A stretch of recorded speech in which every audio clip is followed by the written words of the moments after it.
আসসালামু আলাইকুম বন্ধুগণ, আশা করি সকলেই ভালো আছেন। আজকে ইলাস্ট্রেটরের পঞ্চম ক্লাস।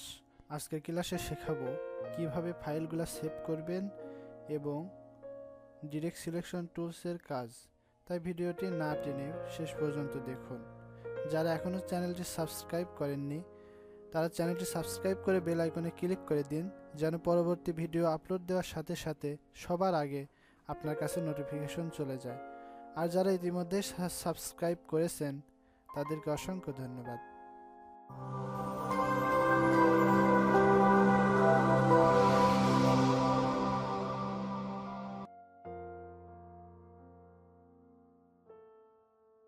প্রতিদিনের মতো আজকে আমরা প্রথমে একটা নিউ পেজ ক্রিয়েট করে নেই। ক্রিয়েট নিউ ক্লিক করলাম। দেখেন আমার সেটিংগুলো সব ঠিকঠাকই আছে, এর জন্য আমি আর কোনো কিছু পরিবর্তন করলাম না। ক্রিয়েটে ক্লিক করে দিলাম। নিউ পেজ ক্রিয়েট হয়ে গেছে। এখন আমরা প্রথমে একটা রেক্ট্যাঙ্গেল নিই। এই একটা রেক্ট্যাঙ্গেল নিলাম। রেক্ট্যাঙ্গেল নেওয়ার পরে দেখেন এটা হলো আমাদের সিলেকশন টুলস। আমরা যখন সিলেকশন টুলস দিয়ে রেক্ট্যাঙ্গেলটাকে সিলেক্ট করি, সিলেক্ট করলে এই যে দেখেন এই যে একটা লাইন, এই লাইনটাকে বলা হয় হলো পাথ। দেখেন এই যে লাইনের উপরে দেখেন ছোট্ট একটা লেখা উঠছে PATH, পাথ। এই লাইনটাকে বলা হয় হলো পাথ। আর আমরা যদি ডিরেক্ট সিলেকশন টুলস দিয়ে এটাকে সিলেক্ট করি, দেখা যাচ্ছে দেখেন আমি যখন লাইনের উপরে মাউসটাকে রাখলাম, দেখেন এই লাইনটার নাম লেখা উঠছে হলো পাথ। আর আমি যখন এই যে কর্নারের উপরে মাউসটাকে রাখলাম, দেখেন লেখা উঠছে অ্যাঙ্কর। সো বন্ধুরা, এটাকে বলা হয় হলো পাথ। আর এই যে কর্নারের যে অংশ, এগুলাকে বলা হয় হলো অ্যাঙ্কর পয়েন্ট। তো ডিরেক্ট সিলেকশন মূলত অ্যাঙ্কর পয়েন্ট নিয়ে কাজ করে। অ্যাঙ্কর পয়েন্ট নিয়ে কিভাবে কাজ করে দেখেন, আমরা যদি সিলেকশন টুলস দিয়ে এটাকে সিলেক্ট করি, সিলেক্ট করলে এই যে দেখেন এখানে পুরাটা কিন্তু সিলেক্ট হয়ে গেছে। দেখেন এই যে কর্নার, এই যে কর্নারে যে খোপগুলো দেখতে পাচ্ছেন, এখানে দেখেন 6টা খোপ। কিন্তু আমি যখন লাইনে মাউসটা রাখতেছি, দেখেন পাথ লেখাটা ভেসে উঠতেছে। কিন্তু আমি যে কর্নারে যদি মাউসটাকে রাখি, দেখেন মাউসের চেহারাটা অ্যারো চিহ্নর মতো। তো এটাকে আমরা জানি টানলে বা কমা এদিক সেদিক টানলে ছোট অথবা আমরা বড় করতে পারি আমাদের প্রয়োজন মতো। কিন্তু এখানে দেখেন কর্নারে অ্যাঙ্কর পয়েন্ট লেখা উঠতেছে না, অর্থাৎ আমি যখন সিলেকশন টুলস দিয়ে এটাকে সিলেক্ট করলাম, এখানে কোনো অ্যাঙ্কর পয়েন্ট শো করে না, এখানে অ্যাঙ্কর পয়েন্ট নেই। কিন্তু দেখেন ডিরেক্ট সিলেকশন টুলস দিয়ে যখন এটাকে সিলেক্ট করলাম, এইবার দেখেন আমাদের 4 কর্নারে 4টা খোপ এবং এই যে এই পাশে একটা, এই পাশে একটা, আরও মাঝখানে যে 4টা ছিল, মোট 8টা যে খোপ ছিল, এগুলো কিন্তু এখন আর নেই। শুধুমাত্র 4 কর্নারে 4টা পয়েন্ট আমরা দেখতে পারতেছি। সো এই যে দেখেন এখন যদি আমি মাউসটাকে কর্নারের উপরে রাখি, তাহলে দেখেন অ্যাঙ্কর পয়েন্টটা শো করতেছে, যা সিলেকশন টুলসে শো করেনি। তো এখন আমরা ডিরেক্ট সিলেকশন টুলস দিয়ে বলেছি যে অ্যাঙ্কর পয়েন্ট নিয়ে কাজ করা যায়। কিভাবে কাজ করা যায় চলুন দেখি।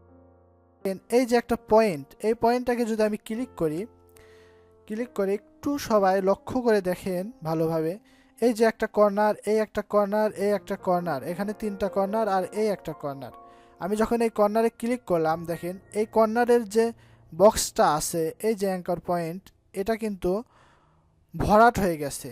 আর বাকি যে 3টা কর্নারে 3টা অ্যাঙ্কর পয়েন্ট আছে, দেখেন এগুলো কিন্তু এই যে দেখেন ফাঁকা হয়ে আছে। এই যে দেখেন ফাঁকা হয়ে আছে, এই যে দেখেন ফাঁকা হয়ে আছে। আর এই কর্নারটা দেখেন ভরাট হয়ে আছে, অর্থাৎ আমি যে পয়েন্টটাকে ক্লিক করব সেই পয়েন্টটা ভরাট হয়ে যাবে।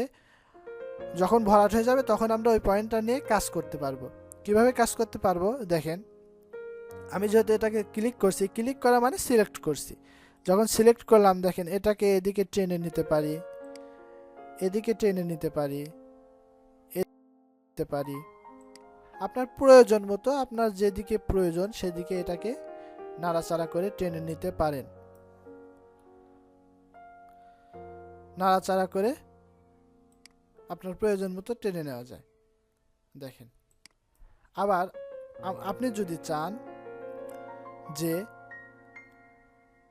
দুইটা পয়েন্ট একসাথে সিলেক্ট করবেন, দেখেন দুইটা পয়েন্ট একসাথে কিভাবে সিলেক্ট করবেন। আমি এই পয়েন্টটাতে প্রথমে ক্লিক করলাম, ক্লিক করার পরে দেখেন এই পয়েন্টটা ভরাট হয়ে গেছে। এখন যদি আমি এটাকে এদিক সেদিক টানাটানি করি তাহলে এটা এদিক সেদিক নাড়াচাড়া করবে। কিন্তু আপনি যদি এই পয়েন্টটা আর এই পয়েন্টটা একসাথে নাড়াচাড়া করতে চান তাহলে কি করবেন, দেখেন প্রথমে এই পয়েন্টটাকে আমি ক্লিক করে সিলেক্ট করে নিলাম, এরপরে কিবোর্ডের শিফট প্রেস করে এই পয়েন্টটাতে ক্লিক করলাম। দেখেন এই দুইটা পয়েন্ট কিন্তু সিলেক্ট হয়ে গেছে। কিভাবে বুঝবেন, দেখেন এই ভরাট হয়ে গেছে, আর নিচে যে দুইটা পয়েন্ট আছে এই দুইটা পয়েন্ট কিন্তু ভরাট অবস্থায় নেই, খালি হয়ে আছে। অর্থাৎ আমরা বুঝতেছি যে এই দুইটা পয়েন্ট যেহেতু ভরাট হয়ে আছে সেহেতু এই দুইটা পয়েন্ট সিলেক্ট অবস্থায় আছে, আর এই দুইটা পয়েন্ট যেহেতু খালি হয়ে আছে সেহেতু এই দুইটা পয়েন্ট আনসিলেক্ট অবস্থায় বা ডিসিলেক্ট অবস্থায় আছে। তাহলে এই দুইটা পয়েন্ট যেহেতু সিলেক্ট অবস্থায় আছে তাহলে এটাকে যদি আমরা এখন টানি, দেখেন দুইটা পয়েন্ট, নিচের দুইটা পয়েন্ট তার আগের জায়গায় স্থির অবস্থাতে আছে এবং উপরে যে দুইটা পয়েন্ট এই পয়েন্ট দুইটা এদিক সেদিক নাড়াচাড়া করতেছে। এই যে দেখেন, দেখেন আবার যদি আপনি চান তিনটা পয়েন্ট একসাথে নাড়াচাড়া করবেন তাহলে সেটা কিভাবে করবেন, একই পদ্ধতি। এই যে একটা ক্লিক করলাম এই পয়েন্টে, শিফট প্রেস করলাম, এই একটা পয়েন্টে ক্লিক করলাম, এই একটা পয়েন্টে ক্লিক করলাম। এখন দেখেন যে এই কর্নারে ডান পাশের নিচের যে কর্নার, এই কর্নারের অ্যাঙ্কার পয়েন্টটা নেই, যার কারণে এটা ফাঁকা হয়ে আছে। আর দেখেন এই যে তিনটা, এই যে দেখেন দুইটা আর এই যে একটা, এই তিনটা অ্যাঙ্কার পয়েন্ট কিন্তু ভরাট অবস্থায় আছে। তার মানে কি এই তিনটা অ্যাঙ্কার পয়েন্ট সিলেক্ট অবস্থায় আছে। তাহলে আমি যদি এখন এটাকে ড্রাগ করি তাহলে দেখেন এই যে এই পয়েন্টটা কিন্তু তার জায়গায় স্থির আছে এবং এই তিনটা পয়েন্ট কিন্তু নাড়াচাড়া হচ্ছে, এদিক ওদিক সরানো যাচ্ছে। তাহলে আমরা এটা দিয়ে একটা ডিজাইন করে ফেলি, দেখি ডিজাইন করা যায় কিনা। আমরা একটা রেক্ট্যাঙ্গেল নেই, এই যে রেক্ট্যাঙ্গেল নিলাম, রেক্ট্যাঙ্গেল নেওয়ার পরে ডিরেক্ট সিলেকশন টুলস নিলাম, নেওয়ার পরে এই যে পয়েন্ট, এই পয়েন্টটাকে আমরা এইদিকে একটু টেনে দিই, এই যে টেনে দিলাম, এই পয়েন্টটাকে এইদিকে একটু টেনে দিলাম, এটাকে একটু এদিকে টেনে দিলাম, এটাকে একটু এদিকে টেনে দিলাম। দেখেন এটাকে আমরা বলতে পারি যে একটা বালতি বা ফুলের টবের মতো একটা ডিজাইন হয়ে গেছে। আবার আপনারা যদি মনে করেন যে মাউস দিয়ে আপনারা অ্যাঙ্কার পয়েন্টগুলো সরাবেন না, আরেকভাবে সরাইতে পারেন কিবোর্ড দিয়ে। কিভাবে, প্রথমে দেখেন ডিরেক্ট সিলেকশন টুলস নিলাম, আমি এই যে এই পয়েন্টটাতে ক্লিক করে সিলেক্ট করে নেব, ক্লিক করে সিলেক্ট করে নিলাম। এখন যদি আমি কিবোর্ডের রাইট যে অ্যারো আছে, কিবোর্ডের চারটা arrow up down left right arrow আছে, তো আমরা রাইট অ্যারো যদি প্রেস করি দেখেন এটা ডান দিকে সরে যাচ্ছে। আবার এই পয়েন্টটাকে যদি আমরা সিলেক্ট করি, লেফট অ্যারো যদি প্রেস করি কিবোর্ডের, দেখেন এটা বাম দিকে সরে যাচ্ছে। আবার নিচে দেখেন যদি আমরা আপ অ্যারো ক্লিক করি তাহলে দেখেন এটা প্রেস করি কিবোর্ডের আপ অ্যারো, তাহলে এটা উপরের দিকে চলে যাচ্ছে। আবার যদি ডাউন অ্যারো প্রেস করি কিবোর্ডের তাহলে দেখেন দিকে চলে যাচ্ছে। সো বন্ধুরা, আশা করি যে ডিরেক্ট সিলেকশন টুলস নিয়ে আপনাদের আর কোনো সমস্যা নেই। আপনারা একটু প্র্যাকটিস করবেন, যে সমস্যাগুলো ফেস হয় প্র্যাকটিস করলে সেই সমস্যাগুলো ধরতে পারবেন এবং সমাধান করার চেষ্টা করবেন। যদি নিজেরা সমাধান করতে না পারেন তাহলে আমাকে একটু ইনবক্সে মেসেজ দিবেন। আমার ফেসবুক পেজের লিঙ্ক ডেসক্রিপশন বক্সে দেওয়া আছে। এই ডিরেক্ট সিলেকশন টুলস দিয়ে সুন্দর সুন্দর ডিজাইন করা যায়, লোগো ডিজাইন করা যায়, এরপরে ব্যানার, বিজনেস কার্ড, সব রকম ডিজাইনই করা যায়। আমরা স্টেপ বাই স্টেপ পরবর্তী ভিডিওগুলোতে যখন আমরা বিজনেস কার্ড বা লোগো ডিজাইন করা শিখব তখন ডিরেক্ট সিলেকশন টুলস দিয়ে লোগো ডিজাইন করে দেখাবো বা বিজনেস কার্ড যে কোনো ডিজাইন করে আপনাদেরকে দেখাবো। সবসময় একটা কথা মনে রাখবেন, তাহলেই হবে যে direct selection tools anchor point নিয়ে কাজ করে। তো আপনার কোনো অ্যাঙ্কার পয়েন্ট যদি সরানোর প্রয়োজন হয়, এদিক সেদিক নাড়াচাড়া করার প্রয়োজন, আপনারা ডিরেক্ট সিলেকশন টুলস নিয়ে কাজ করতে পারবেন। আর আমাদের সিলেকশন টুলসের কাজ একটু বাকি আছে, সেটা একটু দেখিয়ে দিই। দেখেন আমি এখানে একটা রেক্ট্যাঙ্গেল নেই, আমি এখানে কয়েকটা রেক্ট্যাঙ্গেল নিয়ে নিয়েছি। সো এখন আমি যদি এইটাতে ক্লিক করি তাহলে এই রেক্ট্যাঙ্গেলটা সিলেক্ট হয়ে গেল। আমি যদি এইটাতে ক্লিক করি তাহলে এই রেক্ট্যাঙ্গেলটা সিলেক্ট হয়ে গেল। আমি যদি এইটাতে ক্লিক করি তাহলে এই রেক্ট্যাঙ্গেলটা সিলেক্ট হয়ে গেল। আবার আমি যদি এইভাবে এক পাশ থেকে সবগুলা ড্রাগ করি তাহলে দেখেন সবগুলো একসাথে সিলেক্ট হয়ে গেছে। এখন আমি চাচ্ছি আমি এইটা সিলেক্ট করব, এইটা সিলেক্ট করব, এইটা সিলেক্ট করব, এই তিনটা একসাথে সিলেক্ট করব। তো আমি যদি সবগুলো একসাথে ড্রাগ করি তাহলে তো এই তিনটা একসাথে সিলেক্ট করা সম্ভব না, সবগুলো একসাথে সিলেক্ট হয়ে যাচ্ছে।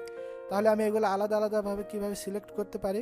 প্রথমে এটাতে ক্লিক করলাম, এরপরে যদি আমি শিফট প্রেস করে সিলেক্ট করি, এইটাতে সিলেক্ট করে দেখেন শুধুমাত্র এই তিনটা সিলেক্ট হয়ে গেছে। সো আপনার যে ডিজাইনগুলা বা যে শেপগুলো সিলেক্ট করার প্রয়োজন শুধুমাত্র সেইগুলাতে শিফট প্রেস করে যদি ক্লিক করেন, দেখেন শিফট প্রেস করে এটাতে ক্লিক করলাম, এটাতে ক্লিক করলাম, এটাতে ক্লিক করলাম, এগুলো সিলেক্ট হয়ে গেল। আবার যদি আপনি ডিসিলেক্ট করতে চান, যেমন মনে করেন সবগুলো একসাথে সিলেক্ট করছেন কিন্তু এখন আপনি ডিসিলেক্ট করতে চাচ্ছেন এইটা, এইটা আর এইটা, তাহলে কিভাবে করবেন? একই পদ্ধতি, শিফট প্রেস করলাম, এবার এইটাতে ক্লিক করলাম, এইটাতে ক্লিক করলাম, এইটাতে ক্লিক করলাম, এই তিনটা কিন্তু ডিসিলেক্ট হয়ে গেছে। এই যে দেখেন আমি যদি সরাই নেই, দেখেন ওই তিনটা কিন্তু আসে নেই। কেন আসে নাই? ওই তিনটা সিলেক্ট অবস্থায় নাই। সো বন্ধুরা, আপনার যদি একসাথে দুই তিনটা অবজেক্ট বা দুই তিনটা শেপ সিলেক্ট করার প্রয়োজন হয় তাহলে আপনারা শিফট ধরে সিলেক্ট করতে পারবেন। আবার যদি ডিসিলেক্ট করতে হয় তাহলেও শিফট প্রেস করে যেটা যেটা প্রয়োজন ডিসিলেক্ট করা ওইগুলোতে ক্লিক করলে ওইগুলা হয়ে যাবে। সো এবার আসেন যে ফাইলগুলো সেভ করবেন কিভাবে। এই যে দেখেন উপরে মেনু বারে যে ফাইল অপশনটা আছে, আমি যদি ফাইল অপশনে ক্লিক করি, ক্লিক করার পরে এই যে দেখেন সেভ অ্যাস এখানে একটা অপশন আছে, এখানে ক্লিক করে দিলাম। ক্লিক করে দেওয়ার পরে এই যে দেখেন আনটাইটেল 1, এখানে আপনি আপনার যে ফাইলটা সেভ করবেন সেটার নাম কি দিবেন। আমি ক্লাস 5 দিয়ে দিলাম। এইবার আপনি কোন ফোল্ডারে সেভ করতে চাচ্ছেন সেই ফোল্ডারটা দেখাই দেন। মনে করেন আমি এই যে এফ ফোল্ডারে সেভ করব, সেই ফোল্ডারটা দেখিয়ে দিলাম। এরপরে আমি লেভেল 1 এটাতে আমরা সেভ করব। লেভেল 1টা সিলেক্ট করে দিলাম, দেওয়ার পরে সেভ দিয়ে দেওয়ার পরে এখানে আপনারা দেখে নেবেন যে আপনার যে সফটওয়্যারের যে ভার্সনটা, যেমন আমি ইলাস্ট্রেটর সিসি ব্যবহার করতেছি, সিসি সিলেক্ট করাই আছে। সো এখানে আর কিছু করার প্রয়োজন দিয়ে দিলাম, ওকে দিয়ে দিলাম, ফাইলটা কিন্তু সেভ হয়ে গেছে। এখন আপনি যে ফোল্ডারে ফাইলটা সেভ করলেন ওই ফোল্ডারে গেলে এই ফাইলটা পেয়ে যাবেন। আচ্ছা, এটা গেল হলো এআই ফাইল হিসাবে সেভ করা। পিকচার হিসাবে কিভাবে সেভ করতে পারি? ফাইলে যাব, ফাইল থেকে এই যে দেখেন এক্সপোর্ট একটা অপশন আছে, এক্সপোর্ট থেকে আমরা সেভ ফর ওয়েবে যাব। সেভ ফর ওয়েবে ক্লিক করলাম। ক্লিক করার পরে দেখেন যে এখানে এরকম একটা স্ক্রিন চলে আসছে। তো আমরা এখান থেকে এই যে দেখেন এই কর্নারে আমরা কোন ফাইলে সেভ করতে চাচ্ছি, এখানে জিআইএফ আছে, জেপিইজি আছে, পিএনজি 8 আছে, পিএনজি 24 আছে। সো আপনারা চাইলে জেপিইজিতেও সেভ করতে পারেন, পিএনজিতেও সেভ করতে পারেন। তো আমি পিএনজিটা সিলেক্ট করে দিলাম। দেওয়ার পরে এই যে দেখেন এখানে ট্রান্সপারেন্সি, যদি আপনাদের পিএনজিতে সেভ করতে যান এই ট্রান্সপারেন্সি অপশনটাতে যদি টিক মার্ক দেওয়া থাকে তাহলে এই টিক মার্কটা তুলে দিবেন। আমি টিক মার্ক তুলে দিলাম। দেওয়ার পরে এবার সেভে ক্লিক করলাম। ঠিক একইভাবে আপনি কোথায় সেভ করতে চাচ্ছেন সেটা দেখিয়ে দেন। আমি আমার ডেস্কটপে সেভ করব, ডেস্কটপটা দেখিয়ে দিলাম। এখানে ক্লাস 5 নাম লেখাই আছে, সেভ দিয়ে দিলাম, সেভ হয়ে গেছে। দেখেন আমি আমার ডেস্কটপে যাচ্ছি, এই যে দেখেন এটা পিএনজি আকারে, পিকচার আকারে দেখেন সেভ হয়ে গেছে। এরপরে আপনারা যদি জেপিজি আকারে সেভ করতে চান এক্সপোর্টে যাবেন, এক্সপোর্ট থেকে সেভ ফর ওয়েব, এখান থেকে জেপিইজিটা সিলেক্ট করে দিবেন। জেপিইজিটা সিলেক্ট করে দিলে এই যে দেখেন এখানে আপনি কোয়ালিটি কেমন চাচ্ছেন, low, medium, high, very high, maximum. So আমি ম্যাক্সিমাম যদি করে দেই, ম্যাক্সিমাম করে সেভ দিয়ে দিলাম। কোন ফোল্ডারে সেভ করবেন সেটা দেখিয়ে দিয়ে সেভ দিয়ে দিলে সেভ হয়ে যাবে। শুধুমাত্র এই সেভের উপরে পরবর্তীতে আমি একটা ভিডিও তৈরি করব এবং তৈরি করে ইউটিউবে আপলোড দিয়ে দেব। বিভিন্ন সেভ করা যায়, ক্লায়েন্টকে ফাইলগুলো কিভাবে সেভ করে দিতে হয় বিস্তারিত বিষয়ে একটা ক্লাস তৈরি করব। আপাতত এতটুক শিখেই আপনারা কাজ করতে থাকেন। সেই সাথে আপনাদেরকে বাড়ির একটা কাজ দেই, যে কাজগুলো আপনারা করবেন। আপনার ব্রাউজারে চলে যাবেন, ব্রাউজার থেকে এই যে জিওমেট্রিক লোগো লিখে সার্চ দিবেন। এই যে দেখেন এখানে আমি লিখেছি জিওমেট্রিক লোগো। জিওমেট্রিক লোগো লিখে সার্চ দিলে দেখেন জিওমেট্রিক লোগোর অনেকগুলা পিকচার এখানে শো করবে। দেখেন এই যে একটা পিকচার এখানে শো করতেছে। তো আমি এই পিকচারটাকে যদি সেভ করি, অথবা চাইলে এখান থেকে কপি ইমেজ করেও নিতে পারেন। কপি ইমেজ করলাম, এরপরে ইলাস্ট্রেটরে এসে পেস্ট করে দিতে হবে। এই যে দেখেন ইলাস্ট্রেটরে এসে কন্ট্রোল ভি দিবেন, কন্ট্রোল ভি প্রেস করে এটাকে পেস্ট করবেন। কন্ট্রোল ভি দিলাম আমি, এটা চলে আসছে। সো আমরা পিকচার কীভাবে দেখিয়েছিলাম, দেখেন এই পিকচারটা আমি আর্টবোর্ডের উপর রেখে অবজেক্ট থেকে লক, এরপরে সিলেকশন। আর এটা শর্টকাট কি হলো, এই যে দেখেন কন্ট্রোল ট্রু দিয়ে আপনারা এটাকে সেভ করে লক করে নিতে পারেন। লক হয়ে গেছে। এখন আপনারা পেন টুল দিয়ে ডিজাইনগুলো করবেন। এইভাবে এইভাবে এইভাবে এইভাবে এইভাবে এইভাবে। সো আপনারা ডিজাইনগুলো করার পরে অবজেক্ট থেকে আনলক, এটাকে সরাই দেই, ডিলিট করে দিলাম। এখান থেকে কালার দিয়ে দেই। এই যে দেখেন এরকমভাবে যতগুলা ডিজাইন আছে আপনার কাছে, যেগুলো সহজ সহজ মনে হবে, সেই ডিজাইনগুলো আপনি ডিজাইন করে আমার পেজ আছে, ফেসবুক পেজের ইনবক্সে মেসেজ করে দিবেন। আমি দেখব আপনার ডিজাইনগুলো কেমন হয়েছে। যদি কোনো পরামর্শ দেওয়ার থাকে তাহলে পরামর্শ দিয়ে আপনাকে হেল্প করব।